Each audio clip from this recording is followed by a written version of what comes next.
Bismillahirrahmanirrahiim. Cashir muhiim ayaa jeclaaday inaan idinla wadaago. Cashirkaas waxaa waaye qof kasta oo u baahdo inuu software soo degsado wuxuu ka heli karaa website-kan aan hadda idinla wadaagi doono. Website kalena way jiraan, laakiin website-kan inta badan aan isticmaalo ayaan idinla wadaagaya. Marka waxaa halkan kala degi doontaan dhammaan wixii markaas quseeyo software-da uu isticmaali doono, wixii nashqadeynaya ama designing ama graphic design, wixii software ayaa halkan kala degi doontaa. Marka website-ka waxaa la yiraahdaa All PC World Allah.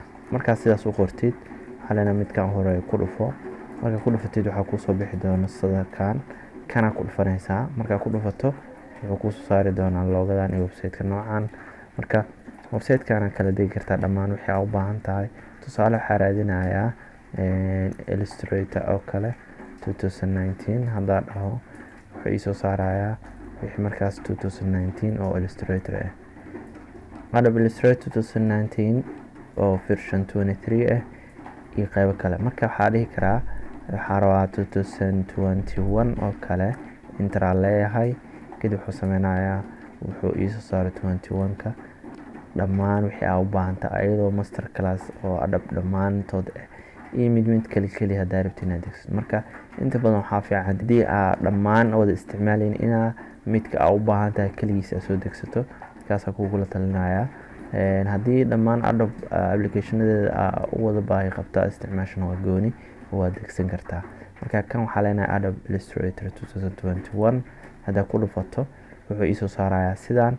Kadib qaybta hoose u sii soconaysaa, hoostan u sii soconaysaa requirement-iga loo baahan yahay computer-kaaga wax noocaas oo kale. Qaybta marka wuxuu kugu sheegayaa xogta markaas oo details weerka leeyahay. Wuxuu ku leeyahay password lahaan doonaa markii aad degsato. Password-kaas marka waxaa waaye WinRAR oo noqonaya markaad degsanaysid. WinRAR-kaas marka waxaa ku furi doontaa 1 2 3 button-kan waxaa ku dhufanaysaa oo ku qoran tahay download. Marka ku dhufatid wuxuu ku soo saarayaa file-kan oo password-ka laga rabo in markaas aad ku qortid, yacni zip ahaan ku soo dejinay ama WinRAR.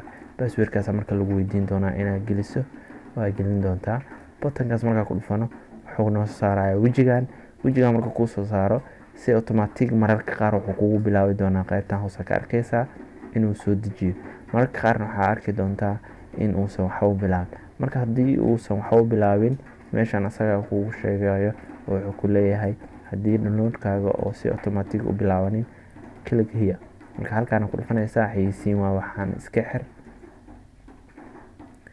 Automatic wuxuu leeyahay hadda maxaa wartaa marka macnaha maxaa rabtaa, yacni meesha aad ku dhigi lahaa waxa aad soo dejinaa ii sheeg. Su'aal xalayna desktop oo kale ii dhig Adobe Illustrator 2021 version-ka 25aad. Marka xalayna save kadib wuxuu sameyn doonaa caadi ugu dejinaa. Marka waa sugaysaa waxay ku xiran tahay internet-kaaga xawaarihiisa. wax yar iska sugaysaa oo dul qaadanaysaa wuu ku soo degi doonaa.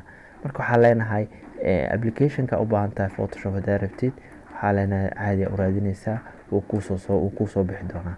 Marka magacii iyo sanadka version-ka u baahan tahay gashanaysaa kadibna caadi kugu soo bixi doonaa. Cashirkeena intaas ku ekeenayna. waa mahadsantihiin. wixii su'aal iyo talo comment-iga waa mahadsantihiin.